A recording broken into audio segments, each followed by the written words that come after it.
La Biblia no es un libro sagrado. Mauro Biglino es un autor, ensayista y traductor italiano.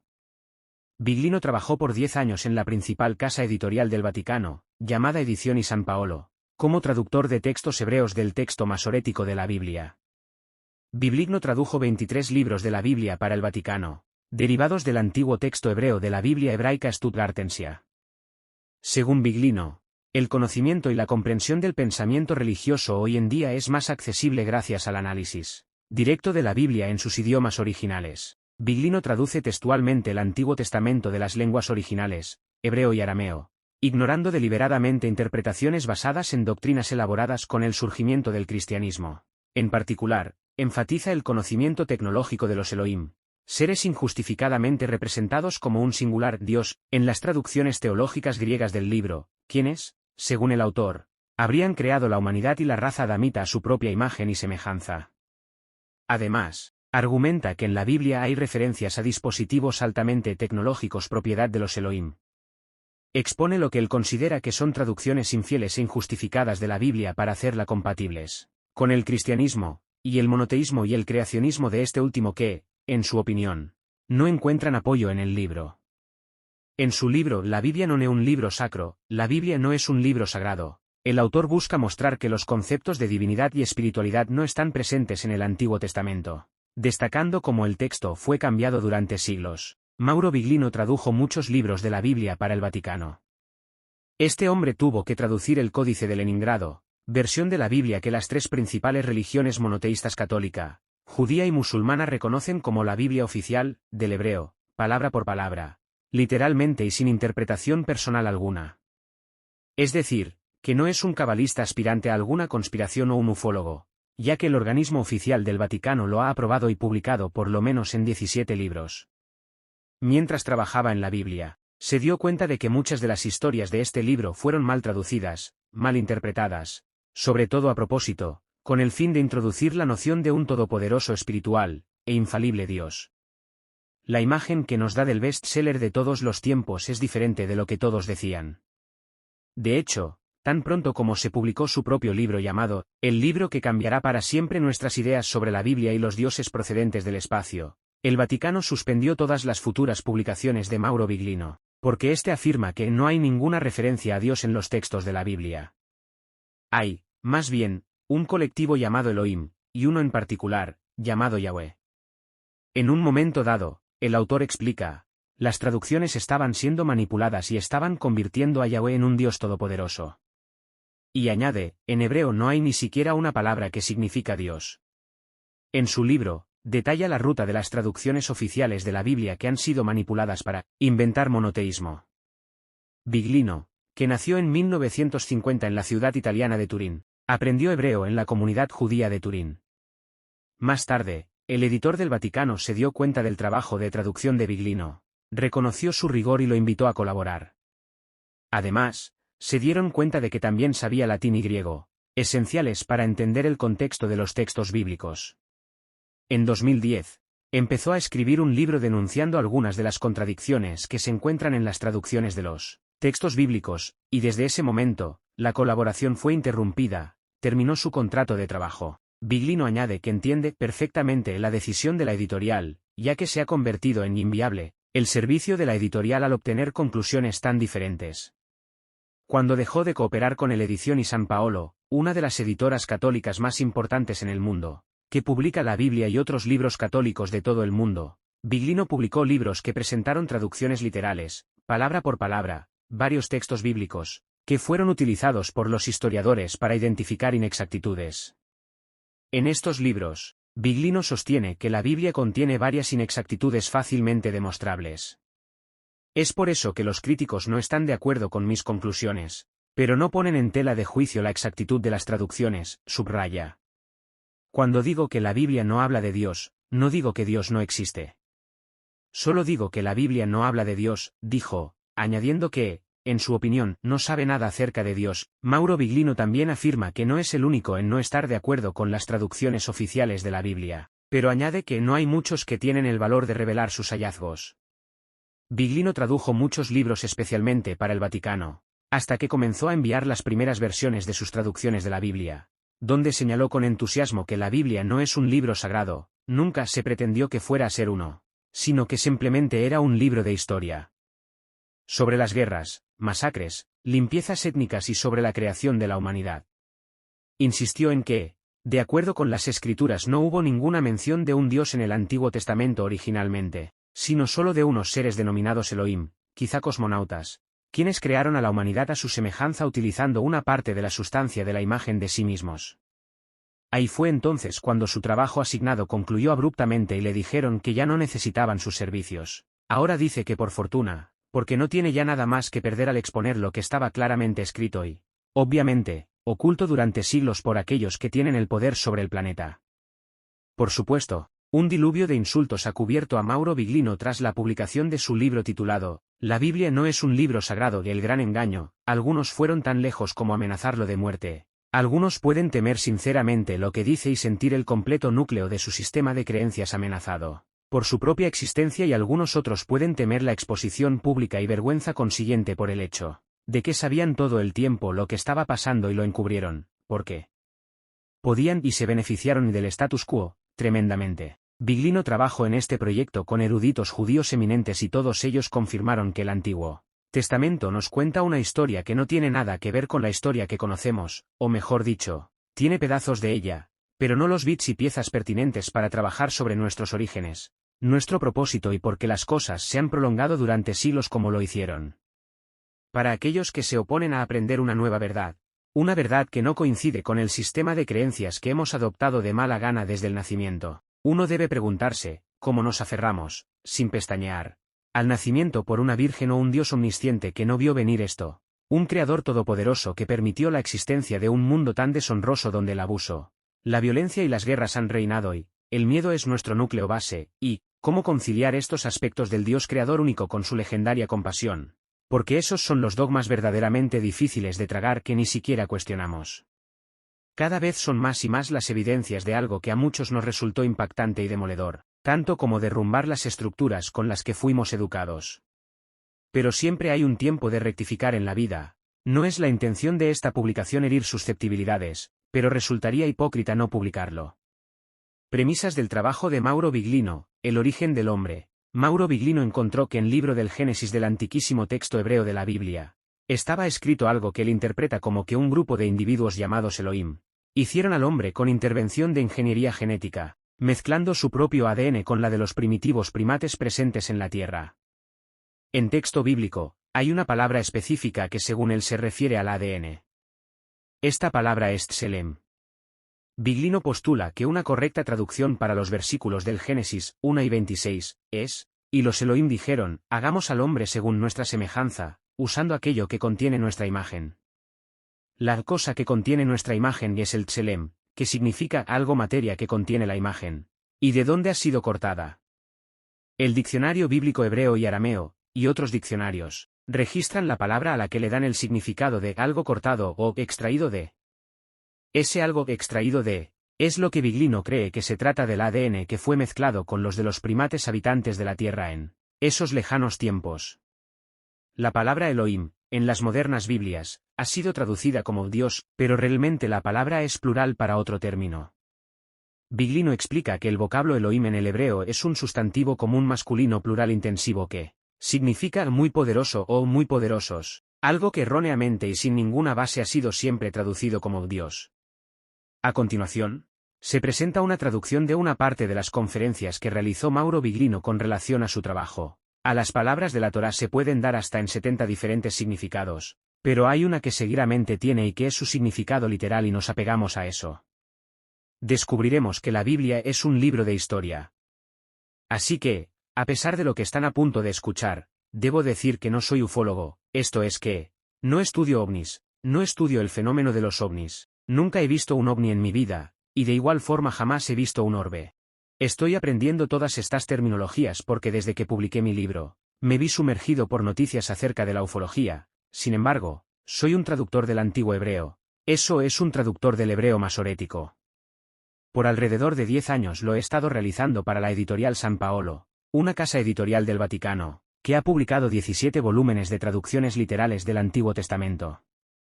Para ello tuve que dividir las palabras judías en sus únicos componentes de su traducción literal, es decir, sin interpretar. Tuve que controlar que el texto judío estaba bien escrito y tuve que hacer y publicar el análisis filológico de todas las formas verbales.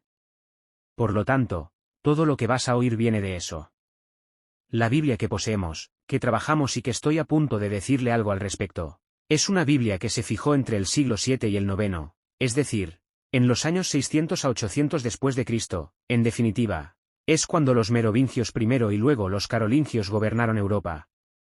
Si bien Carlomagno tuvo a cargo la construcción del Sacro Imperio Romano, en el lago de Galilea, había una familia, la cual era de Aarón Mosez ben Ascher, que define a la Biblia como la conocemos. Esta familia estaba en conflicto con otras familias que representaban la escuela de Tiberíades. Allí estaba la escuela palestina, y la samaritana. La primera Biblia fue escrita como una secuencia de consonantes. Esto significa que el trabajo realizado por los tipos llamados masorets igual a los guardianes de la tradición, igual a obtuvieron el primer lugar para determinar las palabras, es decir, la división de la fila de las consonantes y la determinación de las palabras, que pueden dividirse y se establecieron en muchas diferentes maneras. La segunda obra que se hizo fue la inserción de las vocales, que no estaban allí y la inserción de las vocales en realidad significa insertar el significado de las palabras. Uno de los problemas de esos señores era que no tenían en cuenta la cuestión lingüística, que nunca se preguntaron. Ellos estaban interesados en la inserción de su pensamiento teológico. Eso es lo que hicieron. Por lo tanto, una cosa que debes saber es que la única certeza que tenemos es que sabemos que no sabemos. No sé ni cómo la Biblia fue vocalizada cuando lo escribí. En el momento en que la mayoría de los eventos de la Biblia sucedieron, sobre todo los fundamentales, el hebreo ni siquiera existía como un lenguaje. Cuando muchos nombres fueron pronunciados, el hebreo no existía, Moisés no hablaba hebreo, los judíos no lo hablaban durante el Éxodo. Si nos gusta, si queremos creer que hablaban algún tipo de lengua semítica, pero lo dudo, se habló algún tipo de amorreo, entonces tal vez empezaron a hablar algún tipo de arameo. Más tarde, un par de siglos posteriores, el lenguaje judío comenzó a tomar forma, que es en realidad una transformación subfenicia.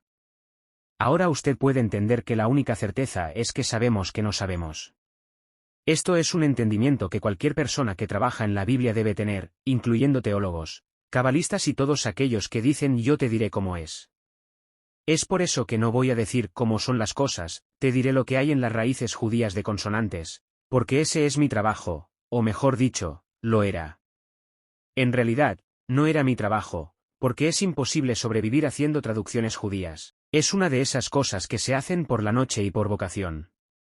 Mi deber era exactamente buscar el significado original, por supuesto, mediante el uso de los diccionarios tradicionales en el judío y la etimología del arameo, editado por rabinos y publicado en Israel o en los Estados Unidos. Vamos ahora a explicar el real significado de las palabras Elohim o Ruach, es decir, los Elohim de viento, el que en la Biblia se le llama y se traduce como el Espíritu de Dios. Sin embargo, Ruach es un término que no significa espíritu, significa viento, o cualquier cosa que vuela en el aire rápidamente y causa el viento. La elaboración teológica posterior, cuando la figura de Dios fue creada, estaba dirigida a la fijación de Ruach, el significado de espíritu. Pero, en realidad, esto no es así, entonces realiza un boceto.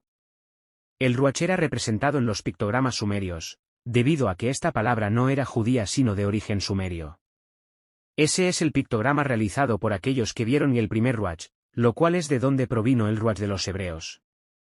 Así que, esa es una cosa que no sabemos qué es, digamos que no la conocemos, así que, podemos tomarlo con tranquilidad, pero que invariablemente se cierne sobre el agua, no hay duda de ello.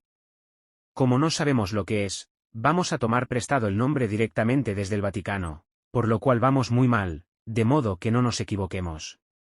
Si han leído la última edición del Lexicon Recentis Latinitatis, modelos frescos del léxico, publicado por la Librería Editrice Vaticana, donde insertan los neologismos del latín, encontrarán que el Vaticano insertó navis sideralis, nave sideral, lo cual significa starship, nave espacial.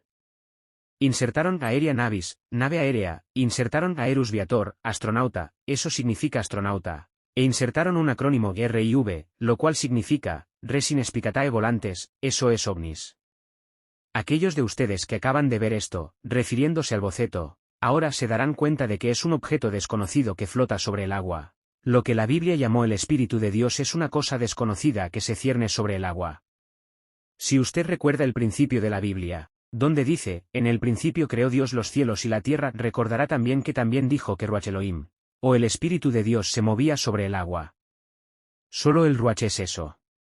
Para el término flotar se utilizó un participio, que es meraperet, y se usa también en otras partes de la Biblia, lo que indica la forma típica de vuelo de aves rapaces, cuando se dejan llevar por el viento, sin mover las alas. Lo que es, Ruach Elohim, lo que los sumerios representaban de esa manera, lo cual fue algo que en el principio de todo flotaba en el agua sin mover sus alas. Eso significa que en hebreo tenemos la descripción mal traducida de lo que en realidad los sumerios habían representado gráficamente. Sin lugar a dudas, estaban hablando de lo mismo. De lo que podemos sacar de la traducción literal de la Biblia, por lo tanto de la definición de las raíces consonánticas, la Biblia nos dice que Adán fue hecho como Tselem Elohim. Por lo general, todas las traducciones dicen que estamos hechos en la imagen de Dios y después de su imagen y semejanza. ¿Entienden el significado de Elohim? Dios Elohim es un término bíblico, que así se traduce. En realidad, Elohim es un plural. Por cierto, tal vez, debido a que desde el punto de vista de las cosas, la filología semítica no es tan simple como se dice a menudo. Por lo tanto, no es tan cierto que Elohim es el plural de él, pueden ser dos formas antiguas. Por lo tanto, cuando hablamos de Elohim, tradicionalmente se identifica con Dios, pero que sin duda en la Biblia significa un montón de gente. No hay duda de eso. Independientemente de la cuestión de si el término es plural o no, significa muchas personas. El culto dice que estamos hechos, la traducción tradicional, en la imagen y semejanza. En realidad, la Biblia dice que estamos hechos a imagen y semejanza con algo que contenga la imagen Elohim. Los diccionarios editados por los rabinos dicen más, afirman que se deriva del Tselem Tsalam, verbo que significa cortar de ADN. En realidad la Biblia dice que los primeros humanos se hicieron con una cierta cantidad de material, que contiene la imagen de los Elohim, y que han sido cortadas. Ahora cada uno de nosotros sabe inmediatamente a lo que nos estamos refiriendo cuando decimos que tomamos algo, que contiene la imagen de un individuo y que se ha cortado de su ADN. Con toda probabilidad, este relato bíblico es el resumen de la historia de las tablillas sumerias, en particular, en el Enuma Elish, es decir, cuando los sumerios hablan del principio. Pero, ¿la historia sumeria es mucho más precisa que la Biblia? Porque los sumerios nunca pensaron en la creación de una religión. Nunca construyeron un templo, nunca se habló de dioses.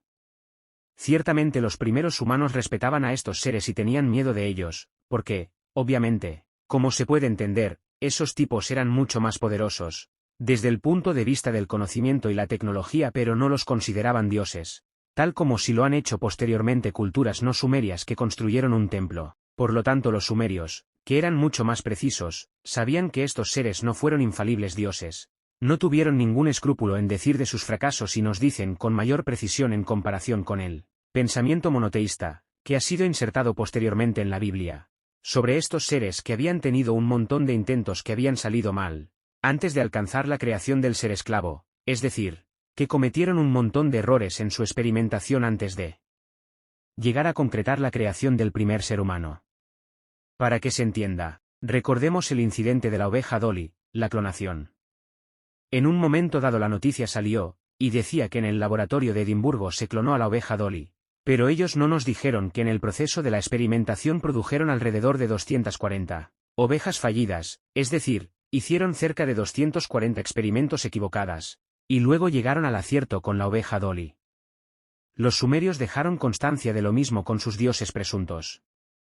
Este planeta es como una escuela con los seres humanos que poseemos un ADN cósmico, fruto de benévolas prácticas, que ya existían cuando los Anunnaki llegaron a la Tierra.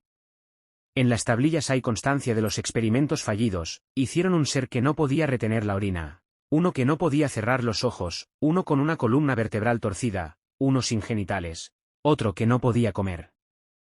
Yo ni siquiera recuerdo a todos, eso no es importante de todos modos. Ellos hicieron un montón de experimentos humanos que estaban equivocados. Uno fue realmente horrible. Por coincidencia fue hecho con lo que se había extraído de la sangre de un dios de esos jefes, hasta que, el intento con éxito fue el que tenía la sangre de Enki. Sangre real. Pero antes de esto se creó un ser peludo, con la garganta cerrada, los ojos imperfectos, las costillas torcidas, la columna vertebral paralizada, corazón, cabeza e intestinos dañados, incapaz de levantar sus manos. Estas traducciones que he hecho no son de Sitchin. Debido a que Sitchin es importante, pero uno tiene que ir más allá. En cuanto a sumeriología, sigo las traducciones hechas por los académicos. Estas son las traducciones hechas por Giovanni Pettinato, que es una autoridad en todo el mundo. En realidad él era, porque él está muerto. Por lo tanto, las traducciones de Giovanni Pettinato son una alternativa sumeriologista, hechas por un académico. Sobre el dios alfarero, nos dijeron muchas cosas en la Biblia. Obviamente, con los instrumentos de lingüística cultural conceptuales que se les proporcionaron. Pero nos contaron la historia de la forma en que probablemente sucedió. La Biblia hace un resumen de la creación de Adán, o mejor, hizo dos.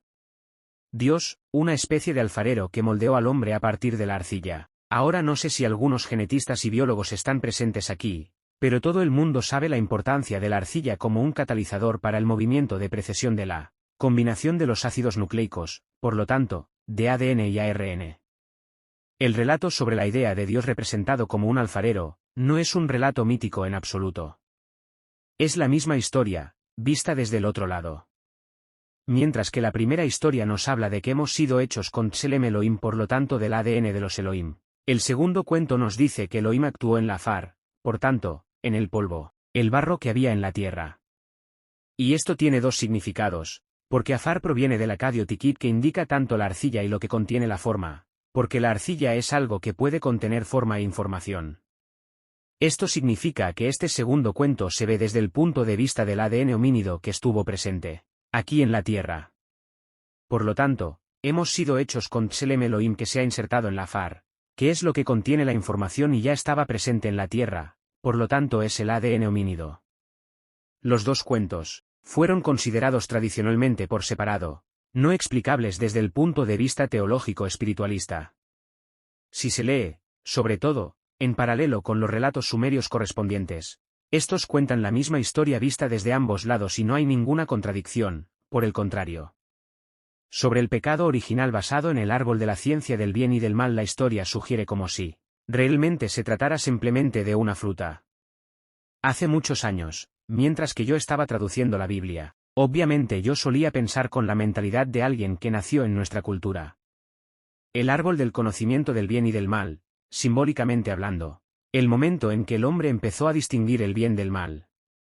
Es decir, empezó a comprender lo que está bien y lo que está mal, lo que es legítimo, pero en la Biblia no es así.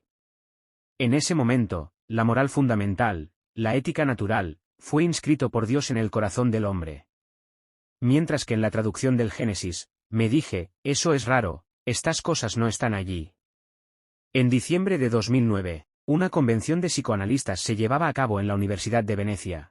Algunos terapeutas freudianos hablaron. Entonces el expresidente de las comunidades italiano-israelitas y biblista judío eminente, Amos Luzzatto, tomó la palabra. Es evidente que cuando los psicoterapeutas hablan sobre la idea del bien y del mal, hablan del sentimiento de culpa, la moral natural, inscrita en el corazón del hombre, y así sucesivamente. Amos Luzzatto toma la palabra y agradece a los terapeutas diciendo, un análisis muy bueno, solo que esta materia no está en la Biblia. Él dice, no se trata del pecado visto como la Biblia lo concibe, ni siquiera en mi país. Me di cuenta de que en cuestiones de traducción hebrea, hay algunos grafemas que no están allí, por lo tanto no hay distinción. Después de que Adán y Eva hicieron una cosa determinada, los Elohim, dos facciones, hacen una declaración de hecho, no los están condenando sino que dicen, usted ha hecho una elección, los enlilitas. Ahora, quiero que sepa que a causa de esta elección, nosotros no estamos de acuerdo. Mientras que otra persona y facción, la serpiente o enquitas, creía que la elección era lo mejor para Adán, él intervino para que sea más feliz. Uno de los vigilantes intervino, mientras que el otro no quería esta decisión, y les dice a Adán y a Eva, usted ha hecho su elección, entonces debe salir de aquí, el Edén, y continúa, pero usted debe saber que, fuera de aquí, van a experimentar los aspectos positivos y los aspectos negativos de esta elección. No es una condena. Es lo que se llama veredicto post eventum. Trivializando con un ejemplo apropiado, usted quería la bicicleta, ahora pedalee. Es lo mismo que Amos Luzzatto dice, Dios no condena a nadie, he aquí que Dios dice, usted ha hecho su elección. Y la elección que usted quería, ha experimentado desde el punto de vista de la reproducción y usted se ha vuelto independiente de nosotros. Previamente, la creación de los humanos por parte de Elohim Anunnaki, el hombre era mantenido, contenido y abastecido como una mascota. A partir de ahora, la nueva especie se ha convertido en autosuficiente. Entonces a partir de la procreación debía vivir fuera de este territorio protegido, porque todo el sistema de protección era costoso, trabajoso y complicado para los Elohim. Algo así como a partir de ahora te vas a vivir por tu cuenta. Usted entenderá que entre los efectos de esta elección no hay únicamente libertad y placer, sino también que a partir de ahora, si quieres un poco de comida, tendrás que conseguirla por ti mismo. Y tú, Eva, deberás entender que llevar un niño en el vientre, va a doler, pero simplemente vas a entender, no te voy a condenar por ello, ahora vas a entender, ustedes experimentarán. Por lo tanto, los Elohim les dicen a Adán y Eva, una vez fuera de este territorio vallado y protegido, en el que les hemos mantenido, ustedes descubrirán que pueden sentirse mal, en primer lugar, cuando ustedes tengan hambre, tendrán que buscar comida, mientras que aquí solo había que sentarse a la mesa. Y tú, Eva, que te has convertido en prolífica, deberás entender que portar vida en tu vientre, duele. No hay distinción, ni ética, ni moral, ni ninguna condenación, eso es todo. Sobre dicho libro, la Biblia, me hago la siguiente pregunta: ¿los detentadores del conocimiento nos han revelado realmente su contenido? La respuesta es para mí evidente, absolutamente no. No es que se hayan limitado a no contar o a omitir lo que de verdad contiene, sino que han ido más lejos, se han inventado de manera deliberada y sin pudor lo que simplemente no existe. La lectura real de esta obra deja claro que la divinidad, entendida en un sentido espiritual, no está presente en el Antiguo Testamento. Y en particular, tampoco lo está Dios ni existe un culto rendido a Dios. Por el contrario, lo que existe es una obediencia timorata hacia un individuo de nombre Yahweh, perteneciente al grupo de los Elohim, seres de carne y hueso que nunca son definidos como dioses, en términos espirituales. Del Antiguo Testamento conocemos solo aquello que los poderosos de todos los tiempos han querido transmitir, partiendo de los teólogos hebreos que iniciaron la elaboración de la doctrina monoteísta hasta las actuales estructuras doctrinales que intervienen a través de sistemas de pensamiento teológico e ideológicos despojados de todo fundamento. Solo falseando la verdad sobre este texto ha sido posible su definición y su difusión. Los católicos toman como verdaderos un total de 46 libros canónicos, esto es, libros y epístolas considerados auténticos e incluidos en la Biblia católica. Para el canon hebreo, por su parte, los libros aceptados son solo 39, pues no reconoce como auténticos algunos de los libros que para los cristianos son de indiscutible inspiración divina. Los textos bíblicos que cualquiera de nosotros puede tener a su disposición están redactados esencialmente sobre la base de la Biblia hebraica Stuttgartensia, o Biblia de Stuttgart, es decir, la versión impresa del Códice Masorético de Leningrado. La Iglesia reformista, es decir, el protestantismo, se atiene básicamente al canon judío. Los cristianos coptos consideran canónicos otros libros que tanto hebreos como católicos romanos no aceptan por considerarlos apócrifos, es el caso del libro de Enoc y el libro de los Jubileos. La Iglesia greco-ortodoxa, por su parte, no utiliza como base el Códice Masorético de Leningrado, sino la Biblia Septuaginta o Biblia de los 70, es decir, el texto escrito en griego en el Egipto del siglo III a.C. La Biblia greca presenta en torno a las 1000 variantes con respecto al Códice Masorético, entre ellas algunas de notable importancia, pues contienen divergencias sobre el significado del texto, llegando en ocasiones a revelar incluso ajustes, falsedades literales, provocadas por los masoretas. Esta versión griega constituyó el fundamento bíblico para los padres de la Iglesia durante los albores de la era cristiana, hasta que la Iglesia romana se decantó por el canon hebraico como base. Los rabinos, por su parte, rechazaron la Biblia Septuaginta sosteniendo que solo eran aceptables los libros considerados acordes con la Torá, el Pentateuco para los cristianos, escritos en Palestina y no en otros lugares solo en hebreo y en el período anterior a Esdras, esto es, con anterioridad al siglo V a.C. Aunque no todo lo elaborado con esas condiciones sería apto. Por ejemplo, quien haya nacido en Palestina, en el territorio de Samaria, escuchará que la verdad no está en el texto escrito por los masoretas, sino en la Torá samaritana que respecto a la masorética presenta más de 2000 variantes. Por otro lado, la Pesita o Biblia siríaca, aceptada por los maronitas, nestorianos, jacobitas, o monofisitas, y melquitas, Se diferencia a su vez de la Biblia masorética. Por tanto, antes de las traducciones tenemos diversas Biblias posibles, pero sobre todo sabemos que cada uno de estos textos, con sus numerosas diferencias entre ellos, para los miembros de cada tradición, la suya es considerada como indiscutible y verdadera. Estas primeras consideraciones serían suficientes para hacernos ver que la Biblia en la que debemos creer, dependerá del periodo histórico y del lugar en el que hayamos nacido. Es decir, no existe un absoluto, porque siempre hay alguien que decide por nosotros, indicándonos de manera dogmática cuál es y dónde se encuentra la verdad. Conclusión: resulta increíble que en estos tiempos justamente un hombre que ha trabajado para el Vaticano nos habla de tablillas sumerias, de Anunnaki, de Enki, de Enlil, de naves, de clonación. Pero no es tan increíble cuando nos damos cuenta que hemos sido ignorantes felices, que hemos aceptado las cosas sin habernos hecho muchas preguntas.